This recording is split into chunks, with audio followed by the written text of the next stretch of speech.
అంటే సాయంకాలం పూట, ఉదయం పూట కాదు, మధ్యాహ్నం పూట కాదు, సాయంకాలం పూట ఆ గొర్రె పిల్ల చంపబడాలి. వింటున్నారు లేదా? మొదటి నిర్గమన కాలములో ఆ గొర్రె పిల్ల సాయంకాలమే అర్పించబడింది. అక్కడ రెండవ నిర్గమన కాలములో దేవుడు కలువరి శిలువ మీద సాయంకాలం పూట, దేవునికి మహిమ కలుగును గాక, ఆయన సాయంకాలం పూటే ఆ బలిపీఠం మీద వధించబడ్డాడు ఆయన. ఇప్పుడు మనం మూడవ నిర్గమన కాలములో ఉన్నాము.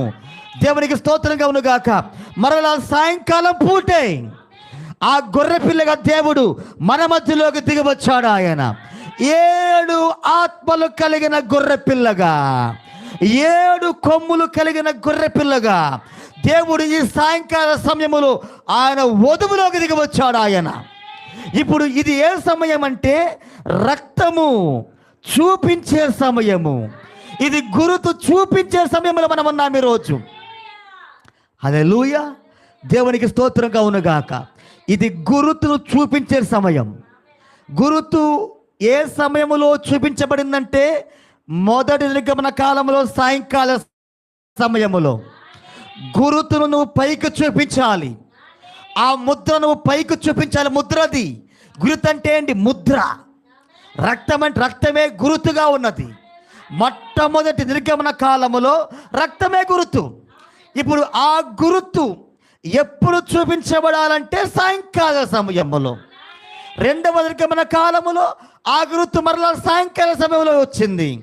మరలా మూడవ నిర్గమన కాలములో గురుతు ఎప్పుడు వచ్చింది? మరలా సాయంకాల సమయములో. ఇది గురుతు చూపించే సమయం. ఇది ఈరోజు మన గుర్తు ఏంటి? ఇదిగో వాక్యం, పరిశుద్ధాత్మ మన గురుతు. ఈ మేఘములో ఉన్న క్రీస్తే ఈ గురుతుగా ఉన్నాడు.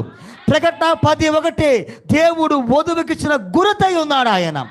ఇప్పుడు మూడవ నిర్గమన కాలం ఏంటంటే సాయంకాల సమయములో గురుతును మరలా ప్రదర్శించబడవలసిన సమయం ఇది. ఈరోజు గురుతు అండి, ఇదే గురుతు ఈరోజు. దేవునికి మహిమ కలుగును గాక, దేవునికి స్తోత్రం కలుగును గాక.